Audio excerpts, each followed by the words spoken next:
Retrouvez le journal écho de Lyon Décideur avec Axelio, spécialisé dans l'executive search et le recrutement pour les fonctions de dirigeants, cadres et experts à Lyon, Paris et à l'international.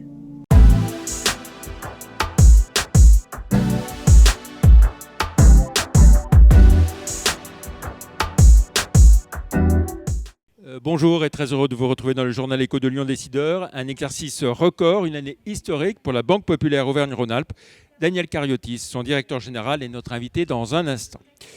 Mais tout de suite, à retenir en bref, Fiducial Légal by Lamy, qui a un nouveau patron à sa tête depuis janvier dernier, à savoir Éric Barouin, qui a succédé à une figure emblématique du barreau lyonnais, Philippe Jonin, racheté en 2016 par le groupe de Christian Latouche.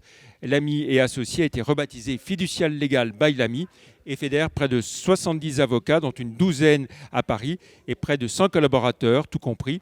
Éric Barouin a rejoint le cabinet en 1988. Il en est l'un des associés depuis 1994.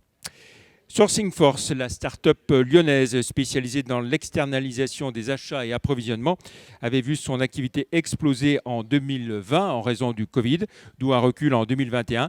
Mais elle repart avec de grandes ambitions, celle d'atteindre la barre des 50 millions d'euros, non sans raison. Elle fait partie des champions de la croissance avec des bonds de 70% par an pendant 5 ans. Un nouveau président du directoire pour la Banque cantonale de Genève en France. Il s'agit de Sébastien Collado, 45 ans, dont 20 ans de banque avec la Banque cantonale de Genève depuis 2013. En France, la banque suisse est implantée à Paris, à Annecy et à Lyon, où siège donc sa filiale française. Enfin, le chiffre du jour, 100 comme le nombre de villes neutres climat en Europe, soutenu par la Commission européenne en 2030. Parmi elles, la ville de Lyon. Ces 100 villes pourront bénéficier de financement pour des projets pilotes. Place à notre invité Daniel Cariotis, directeur général de la Banque Populaire Auvergne-Rhône-Alpes. Bonjour. Bonjour Jean-Pierre Vacher. Merci d'avoir accepté notre invitation. Alors, Banque Populaire Auvergne-Rhône-Alpes qui a réalisé, on peut le dire, un exercice record, comme l'ensemble du système bancaire français. Alors, sans tomber dans l'autosatisfaction béate, est-ce qu'on peut dire que la France bénéficie d'un système bancaire solide ? Ah mais moi je le dis, vous savez, je le dis depuis 15 ans, parce que c'est une vraie singularité de l'économie française de pouvoir s'appuyer en réalité sur des banques puissantes notamment en région, avec un secteur coopératif qui a des parts d'ailleurs de marché très élevées. Et d'ailleurs, toutes les mesures gouvernementales, objectivement, n'auraient pas eu les effets qu'on a connus s'il n'y avait eu pas des banques qui ont permis notamment d'assurer, par exemple, la distribution des prêts garantis par l'État. Donc c'est une vraie force. Et objectivement, moi je connais toutes les économies européennes. La France se démarque par la qualité, la robustesse, l'homogénéité de son système bancaire. Voilà. Alors vous l'avez évoqué, bien sûr, au sein de ce système bancaire, les coopératifs, les mutualistes tiennent bien leur rang avec BPCE, dont vous faites partie, le Crédit Agricole, le Crédit Mutuel. Est-ce que c'est un avantage en plus donc, d'être mutualiste coopératif ? Si je vous disais le contraire, vous auriez du mal à me croire. Oui, bien sûr. Pourquoi ? Mais pourquoi ? Parce qu'on est collé à nos territoires. Nous avons des clients qui sont sociétaires. Le capital de la Banque Populaire Auvergne-Rhône-Alpes est détenu par les sociétaires de la banque. Et donc, du coup, ça nous donne une proximité, une connaissance des territoires et une capacité à comprendre les besoins, les attentes de nos clients que nous avons et que d'autres ont plus de difficultés à voir. Et puis, par ailleurs, les décisions sont prises dans la banque. Toutes les décisions sont prises dans la banque. Moi, je dis souvent que plus de 90% des décisions sont prises par mes collaborateurs sur tous les territoires et que tout est pris, de toute façon, quoi qu'il arrive, en Auvergne-Rhône-Alpes. Donc la décision est régionale, elle est locale, et ça, c'est quand même un vrai élément de force pour notre entreprise. Alors on en vient donc à vous, Banque Populaire Auvergne-Rhône-Alpes, l'année de tous les records, produit net bancaire plus 8,2%, à 736 millions d'euros, 150 millions d'euros de bénéfices nets. On peut le dire, tous les clignotants sont ouverts ? Ils sont ouverts, mais au-delà des résultats financiers, les résultats financiers, en fait, sont la traduction de l'excellence de l'activité commerciale. On a produit en 2021 8 milliards de crédits. 8 milliards de crédits, c'est énorme. Quand on a fait la fusion, la production de crédit de la banque était aux alentours de 5,7 milliards. Donc une production de 8 milliards, c'est énorme. Lié bien évidemment à la croissance économique très forte qu'on a connue en 2021. Et c'est en réalité cette activité commerciale qui effectivement nous a permis d'avoir à la fois une croissance de notre chiffre d'affaires, un peu supérieure à 8%, et puis une croissance aussi du résultat net. Donc globalement, effectivement, 2021 a été un très bon cru pour notre banque. Alors, vous évoquiez donc les crédits, oui, forte progression, notamment crédit habitat, mais aussi crédit consommation et crédit entreprise. Et crédit entreprise, en fait, tous les leviers ont été activés, mais c'est aussi normal. Quand vous avez une croissance économique en France aussi forte, de l'ordre de 7,3-7,5%, la croissance économique la plus élevée de l'après-guerre, on voit bien qu'avec une situation économique aussi atypique, bien évidemment, on a été sollicité dans tous les secteurs d'activité, sur les crédits immobiliers, crédits consommation, crédits équipement, petites entreprises, professionnelles, grandes entreprises. Et c'est pour ça qu'on a même terminé l'année sur les chapeaux de roue jusqu'au mois de décembre. Et c'est la raison d'ailleurs pour laquelle le début d'année 2022 est bon, parce que la fin de l'année a été quand même hyper dynamique. Oui, et très bon aussi côté collecte également, hein, collecte, épargne. Bien sûr, l'épargne en fait est très forte et aussi je pense en partie liée aux mesures gouvernementales parce que notamment côté entreprise, beaucoup de prêts garantis par l'État ont servi à consolider la trésorerie des entreprises et puis les Français sont précautionneux et donc quand l'environnement est incertain, et c'est encore le cas aujourd'hui bien évidemment, l'épargne de précaution augmente. Et c'est la raison pour laquelle, effectivement, on a une épargne qui progresse fortement et qui nous permet d'avoir une activité de crédit aussi soutenue. Alors, on va dire un mot de la Banque de la Transition énergétique, hein, qui a fêté sa première année complète d'existence, avec une collecte intéressante et puis des investissements aussi. 140 millions d'euros. 140 millions de crédits, 185 millions à peu près d'épargne collectée. 185 millions d'épargne collectée sur des livrets verts uniquement auprès des particuliers. Pour l'instant, on ne l'a pas lancé auprès des entreprises et des institutionnels. Et puis ce qui est effectivement intéressant, c'est les 140 millions d'euros de crédit, puisque quand on a créé la BTE... Donc ils vont uniquement sur des projets... verts. Des projets verts, voilà. Estampillés Banque de la Transition énergétique, bien évidemment.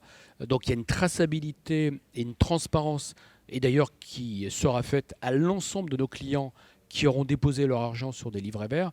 Et ce qui est donc intéressant, c'est qu'on a un taux de transformation de cette épargne verte supérieur à 70%. Nous, c'était l'objectif qu'on s'était donné. Et j'espère d'ailleurs qu'en 2022, on dépassera les 75%, peut-être même dépasser les 100%. Et on a réalisé des projets sur les 15 départements que nous couvrons, puisque je rappelle que nous couvrons les 12 d'Auvergne-Rhône-Alpes, plus les 2 départements des Alpes du Sud et puis la moitié de la Corrèze. Et on a réalisé des projets liés et accompagnés par la Banque de la Transition énergétique sur les 15 départements. Et ça aussi, c'est une vraie satisfaction. Voilà. Et puis ça, c'est vraiment une initiative et une première, on peut le dire, dans le domaine bancaire. Oui, c'est une première. En fait, on l'a créé vraiment juridiquement en 2019. On l'a effectivement lancé en 2020. Et la difficulté, c'est de rentrer dans tous les projets qui nous sont soumis, parfois dotés d'une vraie complexité. Et puis par ailleurs, c'est aussi, je vous l'indiquais tout à l'heure, avoir cette traçabilité. Et je pense que d'ailleurs, beaucoup ont du mal à avoir cette traçabilité. Et nous, l'engagement, effectivement, qu'on a pris et qu'on tiendra bien évidemment, c'est que nos clients sachent exactement en quoi est investi l'euro qu'ils auront placé sur les livrets verts. Voilà. Et puis alors, il y a eu aussi des moyens renforcés pour votre activité de prise de participation dans les PME avec Garibaldi Participation qui a eu quoi, 80 millions d'euros à peu près 90 millions d'euros. On a renforcé parce que, à nouveau, aujourd'hui, pour accompagner les entreprises, je pense aussi qu'il faut avoir une gamme de produits et services très large, avoir aussi des expertises de très haut niveau. Et on voit bien que le renforcement des fonds propres des entreprises demeure une priorité. Et c'est la raison pour laquelle, effectivement, on a renforcé les pouvoirs de Garibaldi, renforcé ses fonds propres, et puis même sa capacité à intervenir unitairement sur les dossiers. Donc c'est aussi une vraie satisfaction pour BPORA. Voilà. Et puis au total, un nombre de clients qui augmente, à la fois les clients professionnels, entreprises, et les clients particuliers. Tout à fait. Plus de 1 million de clients à peu près 1 million, on va dire 1 million de clients, oui. À peu près. On a aussi un nombre de clients sociétaires qui a augmenté de près de 8000 en 2021. Et donc on est vraiment dans une dynamique de conquête. Et d'ailleurs, on a eu les chiffres en début d'année de l'évolution de nos parts de marché. Ce qui est intéressant aussi, c'est l'indicateur de parts de marché.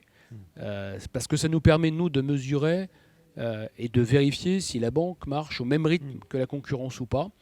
On gagne des parts de marché partout. Sur le crédit à la consommation, sur l'habitat, on a une légère stabilisation, on gagne un tout petit peu. Mais surtout, sur le cœur de la banque, sur le crédit à l'équipement, on a une progression des parts de marché sur 21 qui est très significative. Et ça aussi, pour moi et mes équipes, c'est un vrai point de satisfaction. En termes d'agence, maintien d'un réseau de proximité important, pas de fermeture d'agence?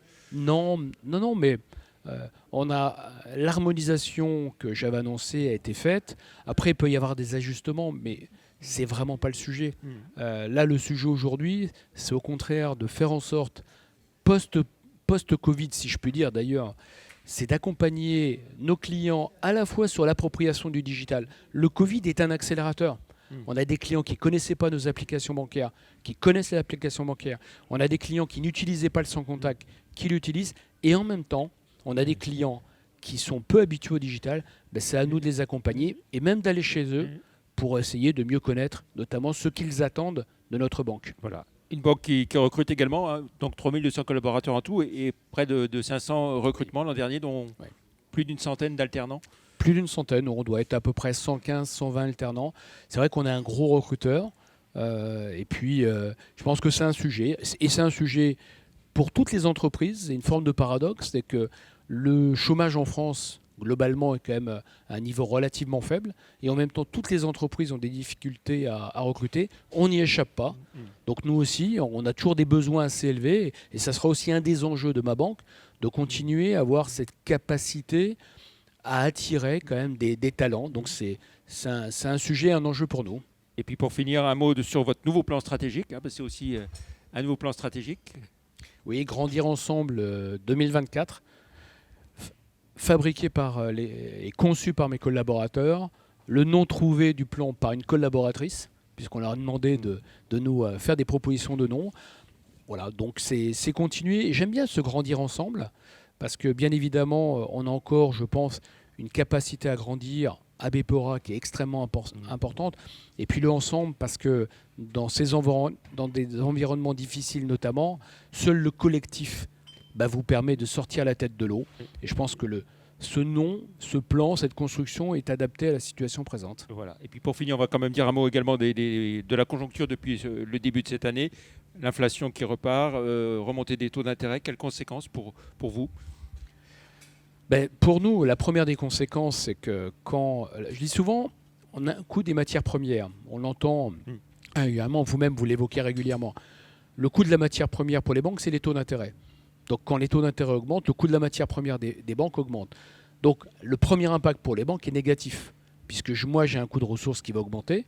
Et c'est aussi la raison pour laquelle les taux d'intérêt ont commencé à augmenter. Donc je pense, et je l'ai déjà dit, qu'on est en train d'assister à la fin des taux très bas en France. Ce n'est pas forcément encore la fin des taux bas, mais pour ceux qui n'ont connu qu'une baisse des taux depuis quasiment 5 ans ou 6 ans, je pense qu'on va retrouver des taux, notamment immobiliers sur 15 ans, qui vont se rapprocher progressivement des 2%. Moi, je vous rappelle qu'il y a moins d'un an, on était parfois à 0,80, 0,90. Donc on a une vraie remontée des dons. Donc pour nous, effectivement, la remontée des taux à court terme est un vrai enjeu et qui va peser certainement négativement sur notre chiffre d'affaires. Très bien. Merci beaucoup, Daniel Cariotis, directeur général de la Banque Populaire Auvergne-Rhône-Alpes, d'avoir été notre invité aujourd'hui. Merci à vous. Très bon week-end. On se retrouve la semaine prochaine pour une autre émission. Merci, au revoir.